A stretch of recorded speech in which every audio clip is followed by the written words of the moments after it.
Hi guys, today we're going to talk about the Kawaiisu and their religious views in a brief kind of case study lecture today. The Kawaiisu are a small group that live south of Owens Valley Paiute, and like the Owens Valley Paiute and the Washoe have a smaller territory. Theirs extends out into the Mojave for sure. The Kawaiisu have lots of California connections and also Great Basin-y connections, and they are considered a Great Basin group within the Handbook of North American Indians, Great Basin. And since those experts are far more skilled than I, we're going to talk about them. But anyway, the supernatural world is kind of cool because it's a little bit different from some of the cultures you've been reading about. So I wanted to highlight that for you guys. So that's what we're going to do today. So take good notes and hang on. Okay, so this shows you the basic territory of the Kawaiisu, and you can see that if we come over here to this bright image here, I'm going to circle it in blue, you can see that the Kawaiisu territory is actually small compared to like Shoshone territory, which is quite large, and it really kind of mimics some of the Owens Valley and Washoe territory being kind of smaller, as these groups are tucked up in the Sierra and kind of cross over the Sierra a little bit too, and that's part of the territory of Kawaiisu. And so if you you're further south, so we're down in the Mojave Desert area and also in the mountains. And so if we come over to this image, you can see that the Kawaiisu territory, this is not an exact spatial thing on the territory, but you'll get the idea that this is a territory that's hovering over the mountains extending into the southern Sierra, into the Mojave zone, and really close access to the San Joaquin Valley as well. So these guys are really in a position for a lot of environmental diversity, acorns being located in the Sierra zone, lots of Mojave resources as well. And you can see if we come back over here, look at the fan shape of this territory. And the cool thing about that is here we come up, we're just abutting next to Bakersfield, California right there. And you can see that it fans out as you get into the Mojave zone, which makes sense if you think about the distribution of resources of the Mojave Desert being pretty thin compared to other kinds of zones. So you need more space, okay? So really these guys are a lot like a lot of the other groups butting up against the Sierra coming into the Great Basin. So like the Washoe, the Kawaiisu are a group in between. They have strong California affinities along with a strong Great Basin affinity. The homeland straddles the southern Sierra Nevada. It encompasses the Paiute and Tehachapi Mountains. The southern area goes to the Mojave River, the east to the Amargosa River. Little Lake, California to the east of Bakersfield is part of the border there. And then the core area is in the southern Sierra, and the area then extends to the east into the Mojave. So the homeland is also, it reflects the food habits of the Kawaiisu. The Kawaiisu were acorn eaters, and their usual territory, their usual habitat where they hung out the most, provided them with about 7 species of acorn. Whereas the desert plants like mesquite and screwbean played a minor role. But they have a very large ethnobotany, and the person who's done the research on this, Maurice Zsigmond, is somebody who did a lot of ethnobotanical studies too. So anyway, this gives you an idea where we are in the world. Okay, so these pictures give you an idea kind of what the territory looks like. We're looking at a very hot place, because if you move further south, when you start getting into the hot deserts as opposed to the colder deserts of central and northern Nevada, for example. And so even the mountains can be very sparse because it is, further south and a little steamier. So the Kawaiisu territory covers that mountain terrain and again the hot desert zones of the Mojave. The Kawaiisu people traded with the Western Shoshone. They would trade salt and obsidian in exchange for acorn. So the Kawaiisu would give the Western Shoshone people acorn, and in return the Western Shoshone would give them salt and obsidian, which is kind of cool, especially from the Little Lake area, which is a little further north, which has a lot of volcanic activity and a lot of obsidian sources. The ethnobotanical survey lists of this area indicate there were about 233 plant species that had utility. 233, not bad. Of these, this is kind of an interesting background. So it's not all food, okay? So 112 were for food and beverages. 94 species were for medicines. That's kind of cool. 87 species for miscellaneous products. And 27 species had supernatural and mythological connotations. So that's an interesting breakdown of plant species into these major categories of how they were used. So not everything was about food, you guys. So you've got medicine, miscellaneous stuff, and for tools and whatnot. And then 27 species that are related to supernatural and mythological activities. It's kind of impressive, kind of important. And we'll talk a little bit about a few of those key species here today. So today we're going to focus on some religious aspects of Kawaiisu culture, and it's rather interesting. The religious framework of the Kawaiisu, the supernatural world, was very complex. It was very intricate, lots of facets to it. We're not going to get into all of them today. We're just going to get into a few of them. An overall prevailing mood of foreboding, which is a great term, isn't it? Foreboding. Signs that pointed to disaster and death. And so in that regard, a lot of supernatural activities and belief systems go toward these kinds of ideas. And they're encapsulated in this concept, which I cannot say this word, and I will just fake it. Tuwarugiri, spell that out, it's an important one, which is a word that captures this sort of worldview. This was an invisible domain that was filled with identifiable beings and non-beings, people who were half spirits, mythical giant creatures, localized forces, the land of the dead. Those are part of this worldview and the essence of the religion. So the Tuwarugiri is a general term for the intimations of doom, for the foreboding. It was understood as an announcement of impending doom. It's not great you use the word doom all the time. When do you ever get to do that? You don't. So, sometimes the announcement of doom could be counteracted through shamanistic intervention, but more often the omen meant like who will be or has been the next victim, who's died or been hurt because of this. This foreboding, this thing that was coming, these signs were pointing to some kind of disaster. In this framework, there were very few means to intervene into, this overall Tuwarugiri framework. It wasn't responsive to human interference. And so if a shaman was involved with, kind of coming up with a cure, it was a very powerful shaman who was a curing shaman who would do that. But that wasn't always guaranteed to be the fix. So that was a questionable sort of intervention. More often than not, it seems not to have worked. So this idea of Tuwarugiri, oh man, see, I should make you guys do presentations where you get to say that all the time. You have no idea how hard that is. So the idea conveys this general worldview that these folks had, and it was one where there were portentous messages conveyed. Everything had meaning. Everything was a sign of something, and that is different than what we've seen in these other societies. So, for example, I have a list of signs of doom that had consequences that could mean an impending death or something that was happening, something bad. So these are some of the signs, and this will give you an idea how pervasive this idea was in Kawaiisu society. Seeing a ring around the moon was a sign of doom. Seeing an eagle drop dead was a sign of doom. Seeing a sudden gathering of animals or birds or flies was a sign. Seeing a large fish in a creek where only small fish are expected. That was one. Seeing a drop of blood in a house. Seeing a rattlesnake in the house. Hearing, talking, calling, or whistling.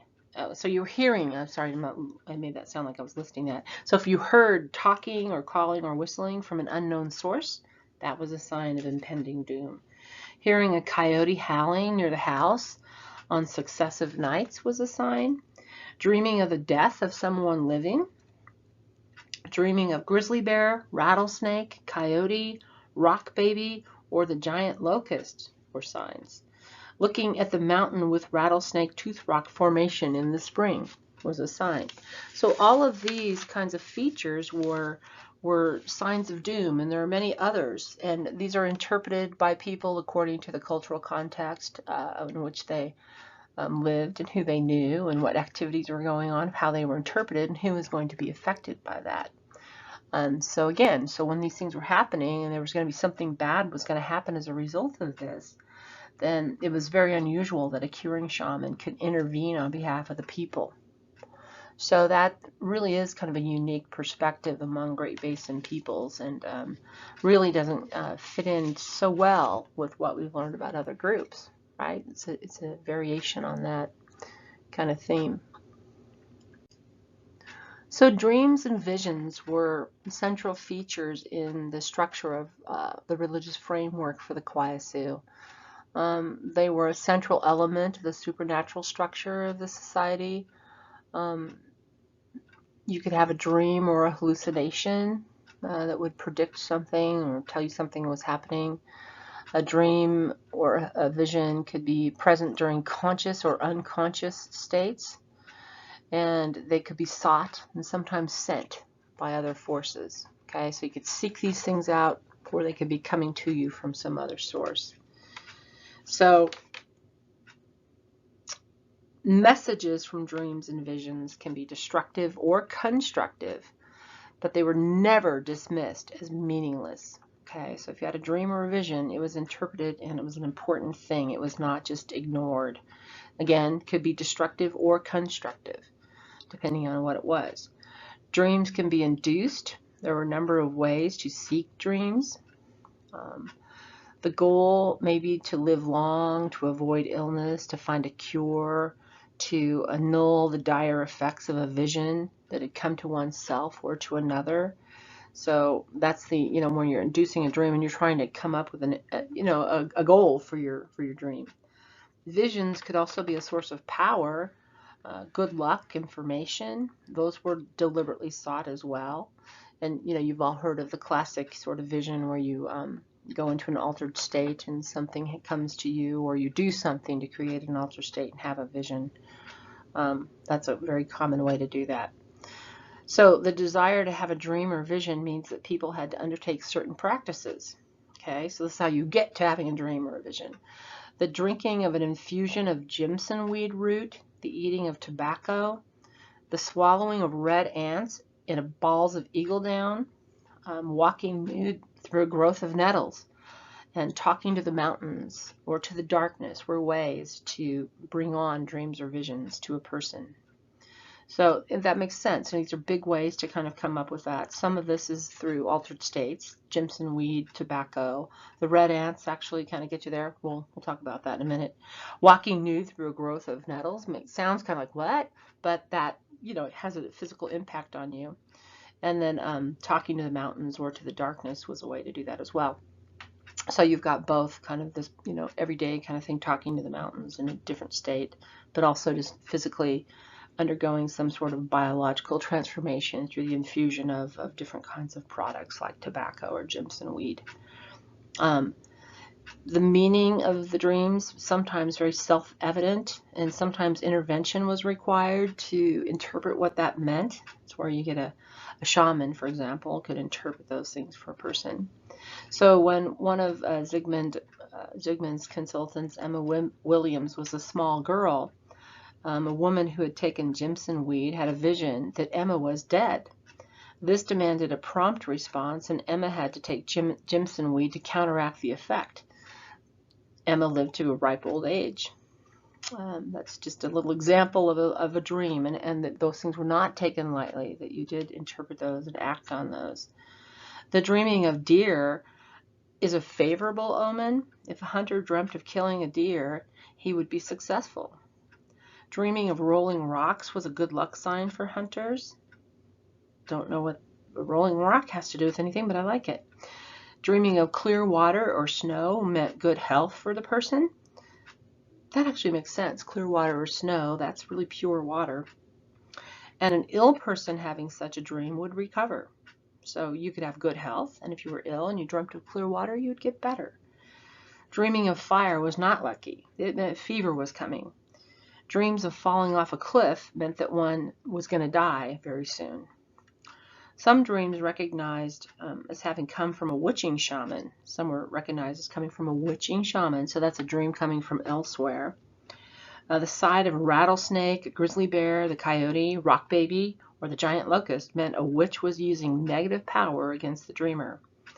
And that could mean things to make you sick, to have you bad luck in hunting, or to kill you. There's lots of ways that could go.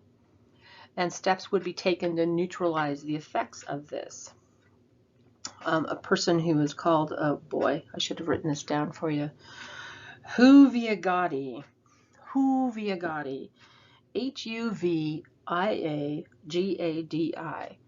This person was a song possessor or a curing shaman, and they could reveal the identity of the witch. All right, so that gives you a little clue about dreams and visions and how that works. So the important thing here is to remember when all these signs are coming in, people are interpreting these as meaningful within their lives. They're not just dismissing it like, it was just a dream. No big deal. They were interpreted and acted upon. And sometimes seeking intervention, sometimes seeing that, the voice of doom coming in and something bad was going to happen. Okay, in general, in the Southern California area, which includes the Kawaiisu and this kind of generalization, that these three items, datura, tobacco ants, and red ants, were considered to be very powerful substances that could bring on dreams, or they could be therapeutic.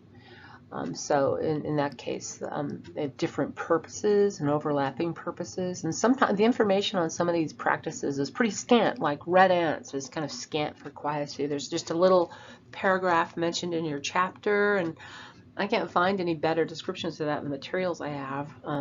But it doesn't appear that red ants were part of becoming shamans in Kawaiisu society, although I could be totally wrong. But better to go brief than say more than there ought to be. But anyway, these were three really key substances in this area in general. So that's kind of cool. And we're going to talk about all three of those. Okay?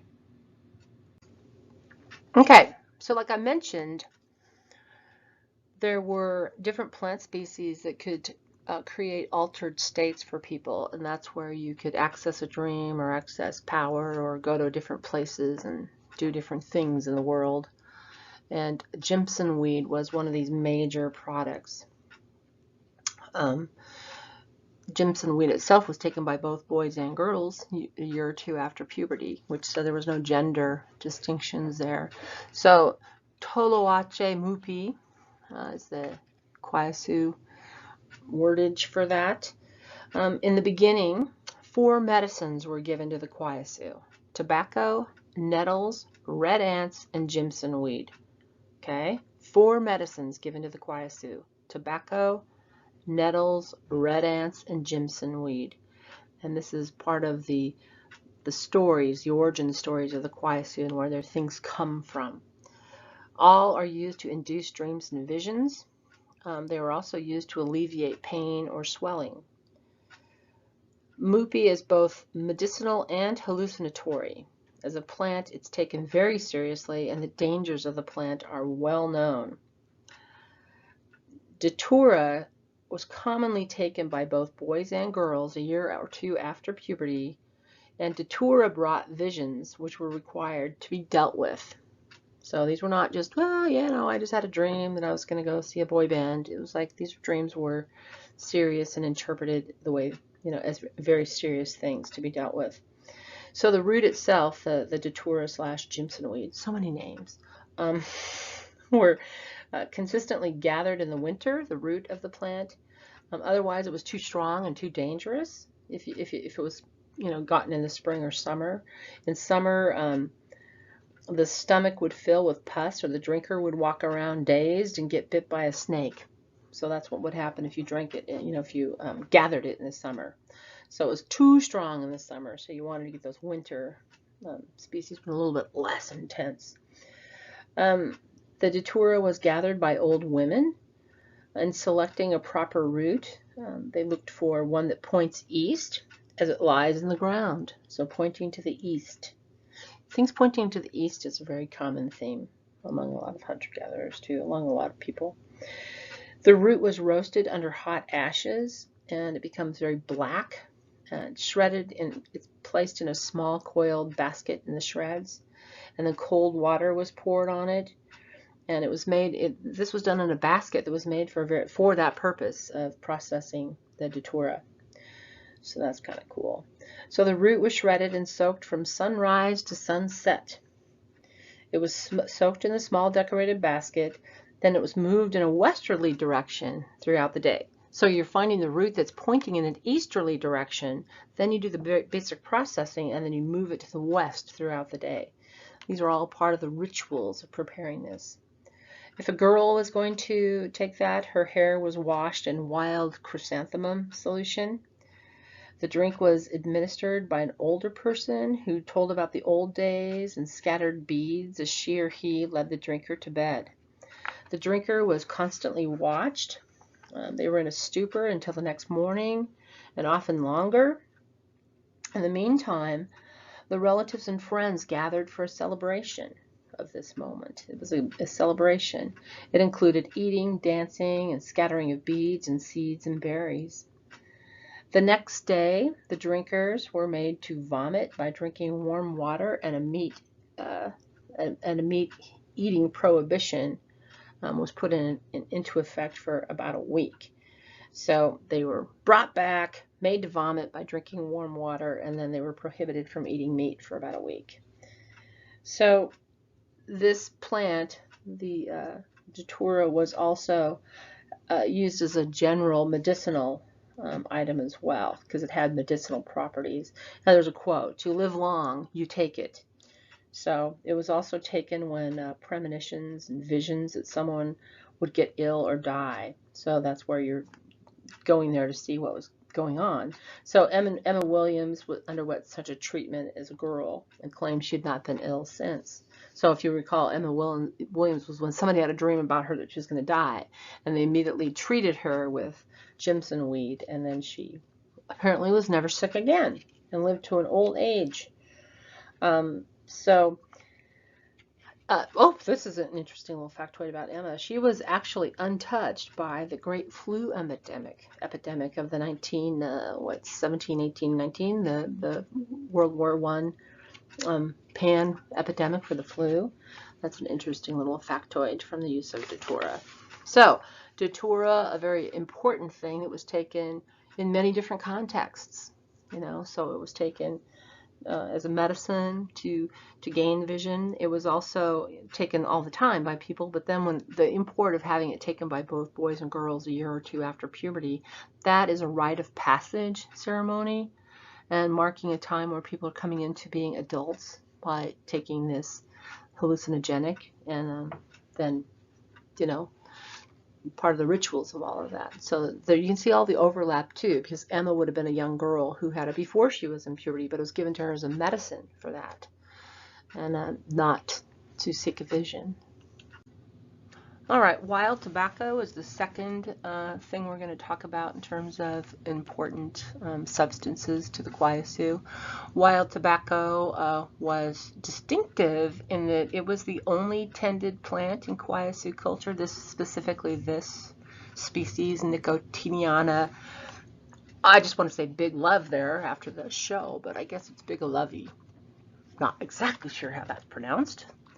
It would be fun to be the person who comes up with these names, wouldn't it? Anyway, it was the only tended plant in Kawaiisu culture. And what that means is it's a land management practice. It's not domesticating that plant. It's not, saving the seeds and picking out the good ones and planting it, doing all that kind of stuff that we're familiar with. Tending means that you managed the growth patterns of that. So that's pruning and weeding and, like the Owens Valley Paiute with the irrigation. That's a land management strategy. It's not full-on domestication, and it increases productivity. So for these guys, tobacco, there were two species of tobacco they used, but this big lovey one, I'll just call it that, was the tobacco. That was a very important one. And tobacco was used for recreational purposes, medicinal purposes, and for magical uses as well. And again, it was the only plant in the Kawaiisu kit of plant species. And Maurice Zygmunt is the person who's done a lot of work on this, and this is, reflecting his work. But he did ethnobotanical studies, so, that's that's a solid conclusion. It isn't somebody going, "Oh, I think that's the only one." This guy, that was one of his focuses for his research, and it's one of his expertise. So how that tending occurred was that the ground around the area of the tobacco might be burned to clear the area, and that happened in late summer. And then the women would do this work, would begin pruning the individual plants. They may have done some weeding, but the prunings were spaced about a week apart, and that involved trimming off the undesirable leaves and whatnot. And after the third pruning or so, only the large healthy leaves were left on the stem, and those were harvested about 5 days after the last pruning. And all that work was done in the morning because the hot sun, would release a plant smell that made people dizzy. So they would do that in the morning.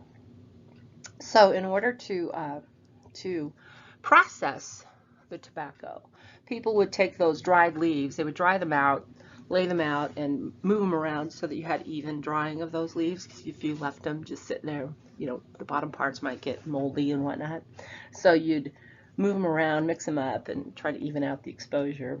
And then once it was dried, the leaves were pulverized in a bedrock mortar, and until it was a powdery substance. Okay. So once it was a powdery substance, then you had to make it into something that was usable and storable for people. And that involved adding liquid to the, you'd boil the tobacco substance, and you would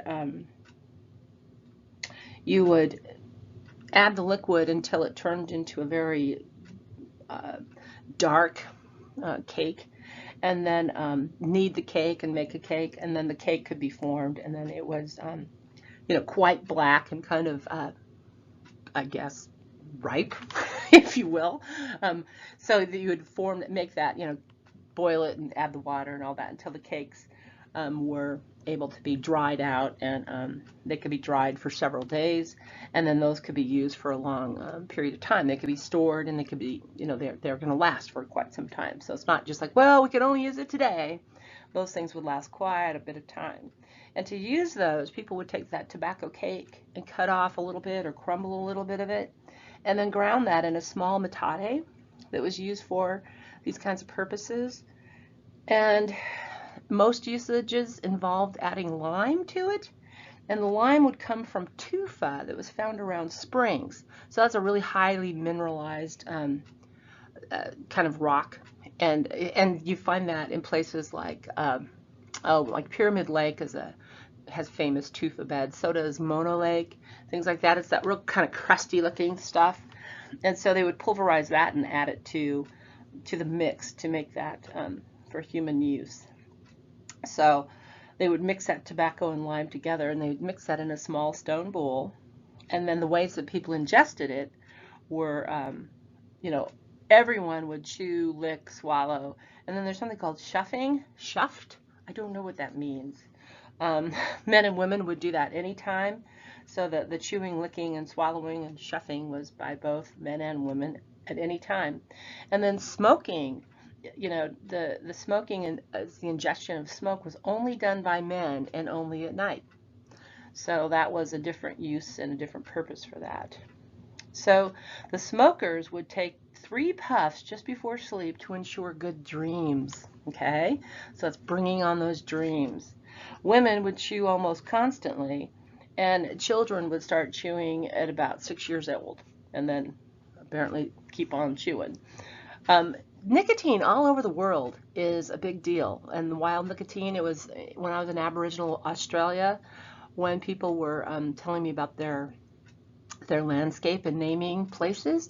There were 2 special places that weren't water places that were named, and that was a tobacco place and a grinding stone gathering place. So that's kind of interesting that it's just such a worldwide thing. Anyway, back to our little talk here. So as medicine, tobacco makes you vomit, and sometimes that just makes you feel better. Put on cuts that would stop bleeding, on bites that would stop the itching. It was applied to the chest to relieve internal pain. It could be inserted into the ears to relieve ear and headaches. It was a cure-all, basically. Okay, menstruating women did not prune. They didn't grind or use tobacco as it would make them sick. That's also a common kind of thing. The magical potencies belief relate to the belief that supernatural beings are afraid of tobacco. And when you camp out at night, you put a little tobacco lime in the fire to scare away any supernatural beings. So that's kind of a part of the magical properties of this substance.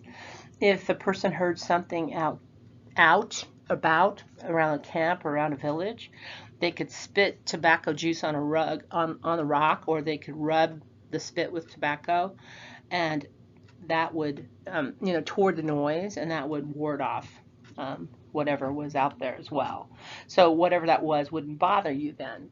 So you have all these different kinds of uses for this, and it really does reflect that pervasive worldview that we were talking about earlier. It really does. That you're going to ward off supernatural entities that are out there. You're going to bring on dreams. It's part of a medicinal quality. It also just has, other properties that people obviously just enjoyed on a day-to-day basis. So that's kind of in a nutshell the wild tobacco story for the Kawaiisu. And I mean, it's an interesting one, and it's really interesting that it's the only tended plant, and that really does reflect its importance in this society. And then just this brief discussion of these uses, you could see how important it was. And unlike the taking of datura or red ants, which we're going to talk about in a minute, this is something people could do on their own many times. There wasn't a specialist involved. There were not tons of rituals involved to do this because it was such a day-to-day use. And in that way, it was more commonly used. Okay, the third substance that we're going to talk about comes from the toxins of red ants and the rituals called the red ant ordeal. Accounts of it in the ethnographic record are kind of uneven, and they're certainly uneven for the Kawaiisu. And what you have in your chapter on that is really, really brief about the red ant ordeal. That's because it was just something that Zygmunt just didn't get a lot of information on, and yet it was a very important ritual and substance in South Central California. And the Shoshone folks also use this. Red ants have a therapeutic quality for the Kawaiisu. In other parts of the world, there's more to red ants than that, but what Zygmunt says is that it was therapeutic. It also seems to be associated with a rite of passage with the Kawaiisu, because we have that account that Zygmunt describes in the book about, people after the age of 14, that young people were subjected to the ordeal. But he doesn't even describe the ritual very well, and there's just some generalizations that perhaps I could make based on some of the other ethnographic accounts. But that's just a general kind of idea of what it might have been like for the Kawaiisu, but definitely was something that they did. So the idea of red ants is it's a general category. It's not any kind of specific species. There's several species of ants that are involved with these rituals all over the place. They are big ants, and they're the kind that build the mounds. And if you've ever been out in the desert and whatnot, and you have mound building ants, and they're very active, and you know that those can be just nasty little buggers. Their bites are they're not fun. And look at those pinchers. So they're venomous on a small scale. They're not going to kill you, but the sting is nasty. And that quality seems to be part of what this ordeal's about, although I can't find much in the way of a description of what is happening with that in terms of, I couldn't find a description of how it made people feel. Just that it was a big part of a ritual. And what Zygmunt has is about age 14, young people might be subjected to the ant ordeal. And they would swallow balls of live ants in balls of eagle down. And eagles are also powerful in Native American culture in general. and the participants were made to lie down in the sun all day. And then they would drink warm water, and then the ants were vomited. And this was a preventive therapy for the Kawaiisu, so a prevention of some kind. And I would imagine that was a preventive therapy because if everything in your society is getting sick and all these things they're not an organic cause, it's some supernatural cause, either from a bad witch like shaman or other supernatural forces coming at you, then this is a way to protect people. And kind of like maybe taking vitamins. Probably more than that. That's really like making this less than it is. It was an important ritual. And the descriptions that I read in this one article I was looking at, that was sort of looking at Southern California practices, was that a young person would lay down, and there'd be maybe 5 ants within a bundle of the eagle down, and then that person would swallow it, and then they would be given more. And there was a person doing this with them, an older person who was an expert in this, so they were monitored while this was happening. And then the person that's taking it is like, oh, well, I can give me some more, and then they might lay down and not feel well, and then they might wake up and then say, well, okay, give me some more. And taking more was a good thing because it showed you were strong as a young person. And and that went on until a person couldn't do any more, and then they would lay there, and that was just part of the whole ritual. And there was somebody monitoring that the whole time. It's not like you went, okay, you just go over there, and we'll find you in a couple days after you've done the ant thing. So it's highly monitored. And so it wasn't like you were 100 ants and there was this big ball of down that you were swallowing. There were little clusters, but the taking it in and swallowing it and then being out in the sun, those are hardships too. Those are hard things, and rites of passage tend to be examples of things where you show that you're a mature and able-bodied person. And that's why with the description that Sigmund has is after 14, it indicates that it is something to do with a rite of passage too, going to adulthood as well. So, but this was preventive therapy for the Kawaiisu. And it wasn't seemingly used to bring on other kinds of supernatural things, according to what he doesn't know. I mean, he just isn't going to say that. So in other places, that's not true. But for what we have for the Kawaiisu, we're going to play it safe. And we're just going to say that it had therapeutic qualities and it seems to be a rite of passage. And that generally, you're going to swallow several of those balls over a period of time until the person couldn't do it anymore. And then they would recover from it and carry on, and then perhaps do it again sometime. Okay? So that's red ant ordeal, which sounds like crazy hard to do. And really, just in terms of hard to do, that would be right up there. So hence the ordeal part, because it is an ordeal. And to have a person do that really does show a great deal of strength and ability for that person to take on a different kind of role. Okay, it should come as no surprise that there are lots of supernatural forces in the Kawaiisu world, and on this slide we're going to talk about the Inipi and rock babies. The supernatural world for the Kawaiisu was as real as the natural world, and all the belief systems relate to this kind of worldview, and those belief systems persist today. And they were certainly very much present in the 1930s and 40s and 50s when Sigmund was doing his work. And these are the kinds of ideas that often persist long after other aspects of culture change with contact and all that sort of thing. So belief systems are one of the really tenacious parts of culture that hang on and become transformed but are still very much there. So Inipi, mind you, okay, that's not how you pronounce it, I'm just guessing here, was the best known and most common kind of supernatural being. It was an indestructible force. Every human being and likely every animal had and has its own Inipi. It was identifiable and indestructible.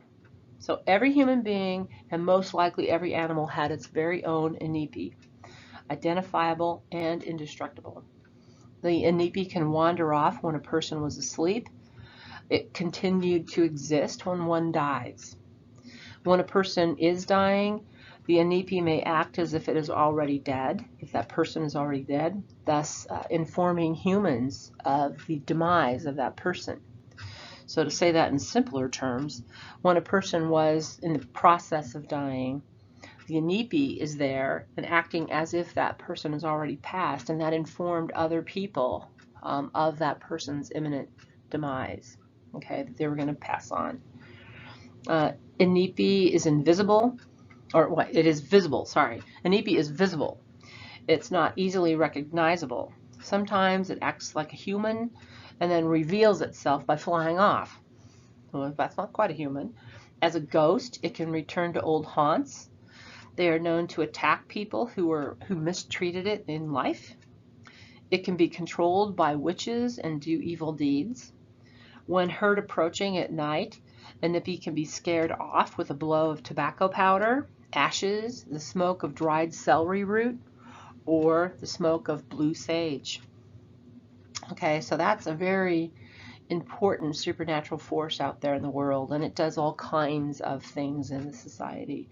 And again, it truly reflects that pervasive worldview of the supernatural forces acting against people and being very much a part of this world that these folks inhabited. The rock baby, I love that name, rock baby, is a baby, quote unquote baby, who dwells inside exposed rock areas. This figure is linked with rocky regions. The figure makes pictographs. So this is not a Kawaiisu pictograph up here. It's just an image of a pictograph, and it's blurry, I see now. But a pictograph is a painting that is done on stone, okay, with different kinds of naturally occurring paints. So, and this is kind of unusual because a lot of societies never have much of an explanation for what created rock art. It's like, I don't know. So this is really kind of a specific account of that, so that rock babies did create pictographs. And toward the pictograph part, rock baby is continually working on pictographs. And so it's not surprising that when people would return to a pictograph location, it looked different after each visit, or with each visit. So it was always changing shapes because the rock baby was there doing different things with it. Touching pictographs and then rubbing one's eyes will produce sleeplessness and death. So definitely stay away from pictographs in that way because of rock baby. Rock baby itself is an omen of doom. Okay, again, that fits in with that pervasive worldview. To see it or hear it is a sign of impending tragedy, and rock baby is an omen of disaster. Okay, so definitely something to be avoided.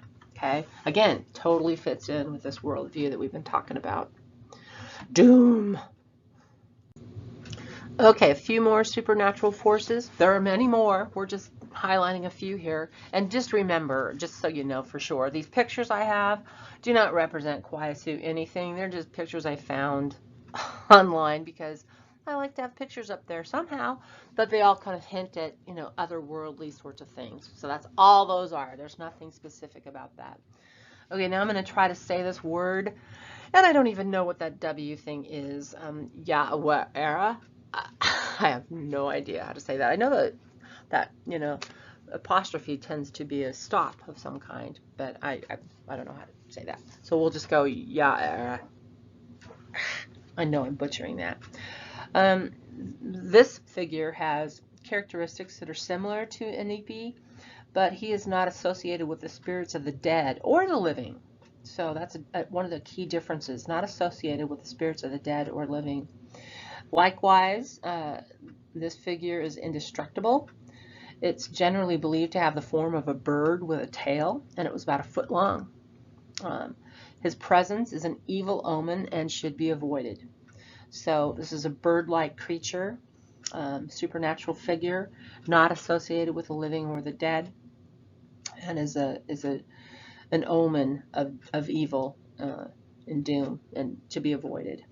Okay, he can imitate sounds made by men and animals, and that makes it hard to identify this supernatural figure. If one of these figures comes close, a person becomes stiff and helpless. If he's further away, he can be gotten rid of by putting some tobacco, again, the tobacco, on a rock and throwing it in the direction of the sound. He yells as he swallows it, and the next time you hear, he will be far away. So that tobacco makes that evil thing go away. See how pervasive tobacco is? Can't do that with datura. Okay.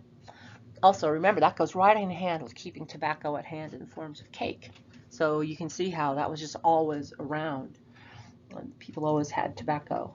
And you'd have to have tobacco with you, actually, if you think about that.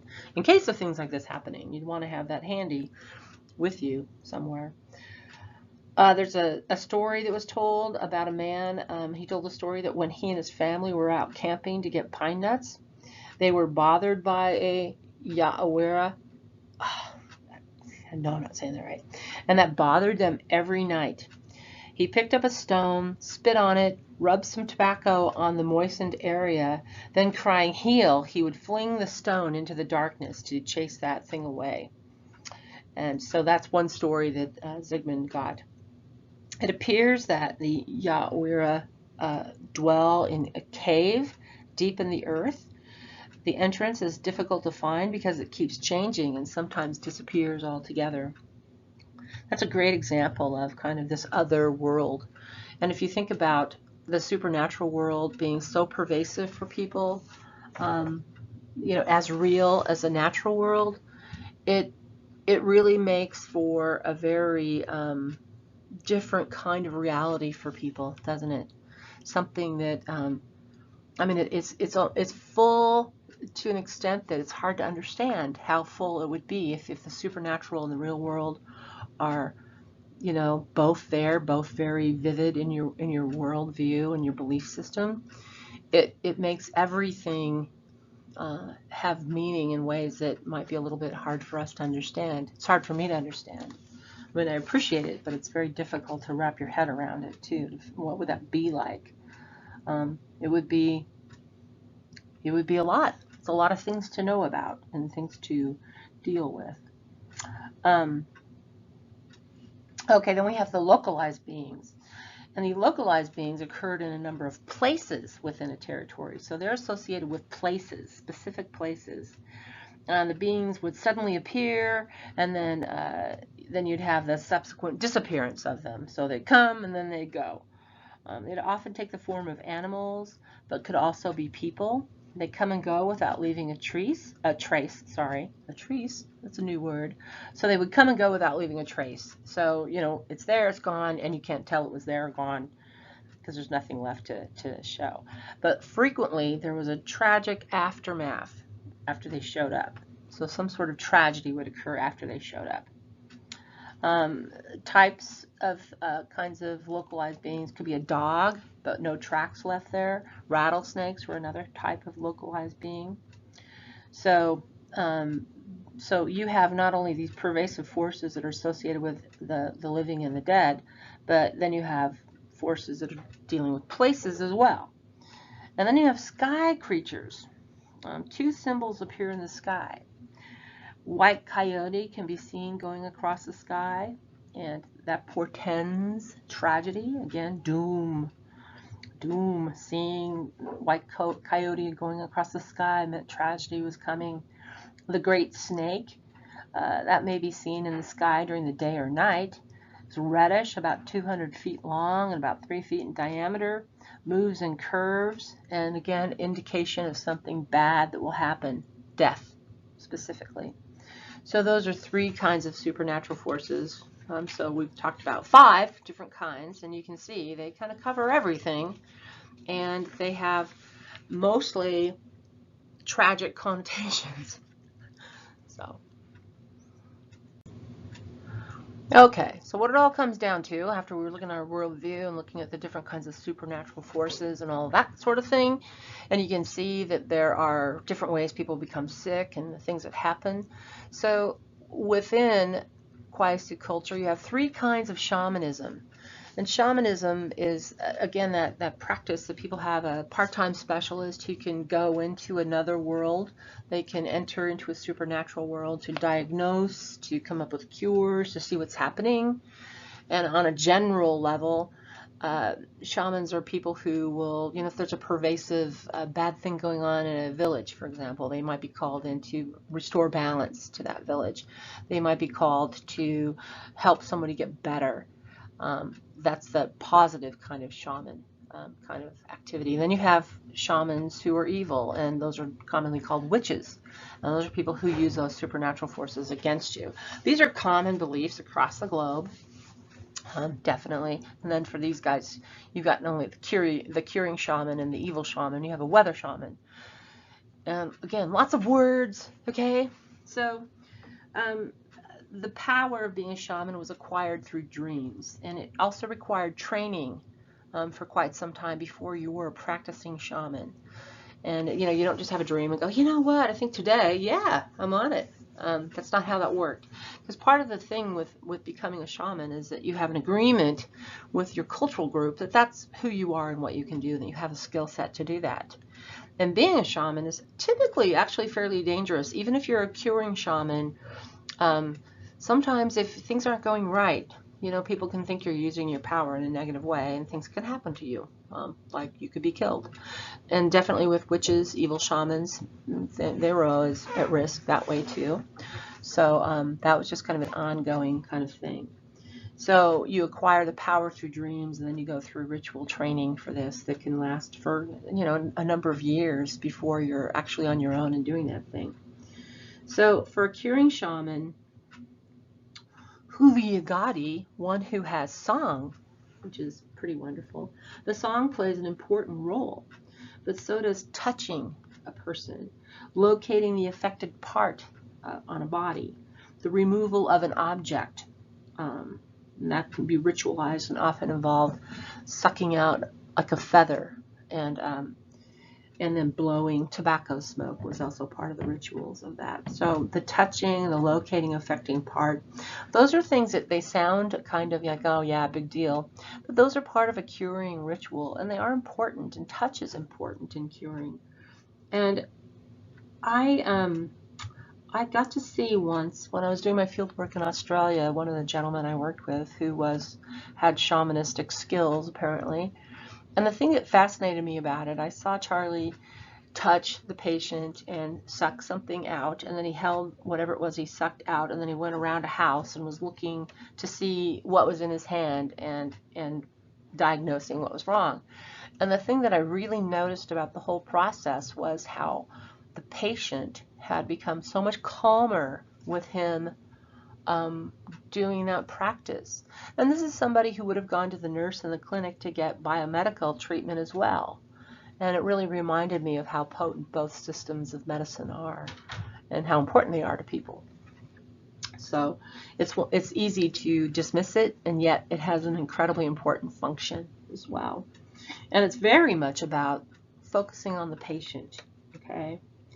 And again, in terms of the removal of the object, and again, tobacco comes in, you blow tobacco smoke, that's part of the cure.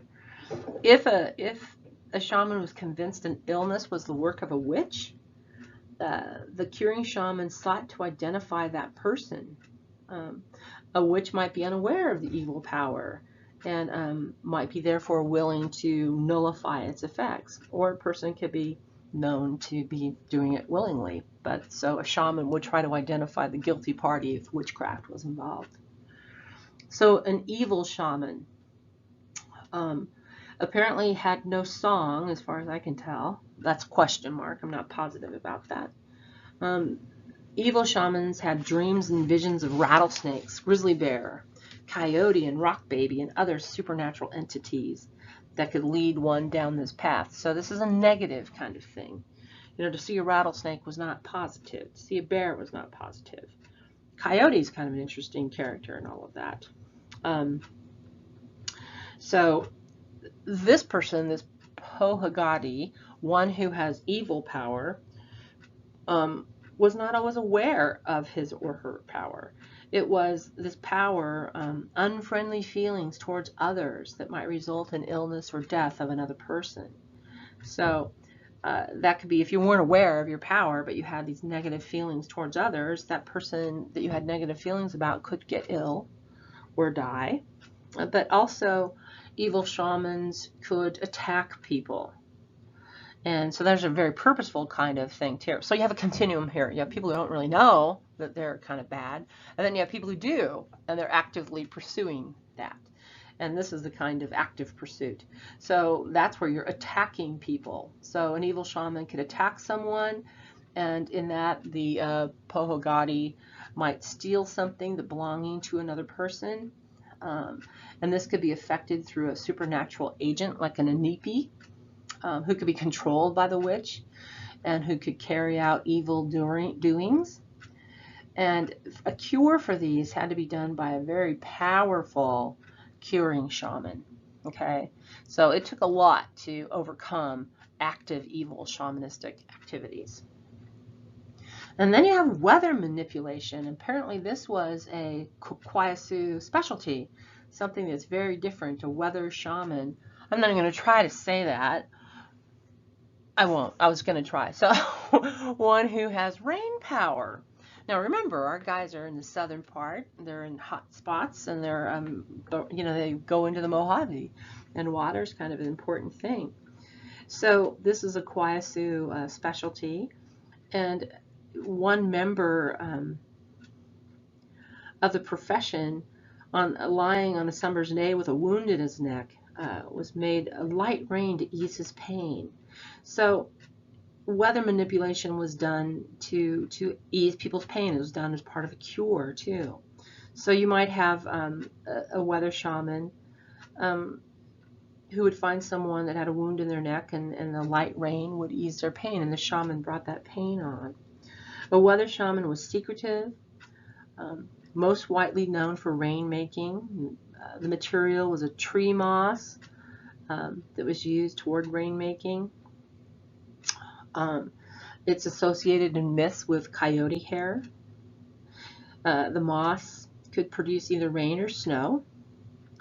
And there was a person, Bob Rabbit, who was a celebrated weather shaman, said that people all over would try to use the moss, tree lichen, and this always made trouble and kept rain shamans out of work. I like that. Well, come on, man, you need a specialist to do this. And so it would make trouble out there in the world because you didn't have the training to do that. The tree lichen had to be collected from the tree, not on the ground. And a woman had collected some in the 70s and hung it on her wall. And she moved it out of reach because some children had sprinkled it with water and caused a flood. So you put it in water in the morning, and then there was rain at night for the proper way. And so lichen could be really potent in anyone's hands, but to control it, you needed a weather shaman. So I kind of love that it could be used by other people. And that kind of speaks to another quality of hunter-gatherer society and Kawaiisu society, is that there's a lot of independence there. And so if you can take lichen and try to manipulate it and try to do something with it, you might do that. You might not do it properly, and it might have the wrong outcome, but that speaks to that independence of individuals in societies like this, where you're like, well, there's a rule against that, so we won't be collecting any lichen. But I love that lichen's a hair of coyote, and it's used in specific rituals to create, to call upon rain. And rain has power, and it does. I mean, rain is what makes things grow, right? Imagine the greening of the desert with rain or good snow. And so clearly rain is related to lots of different things. So those are three basic kinds of shaman. And again, I think it just reflects that whole worldview of the Kawaiisu. And that concludes our little case study on religious features of the Kawaiisu.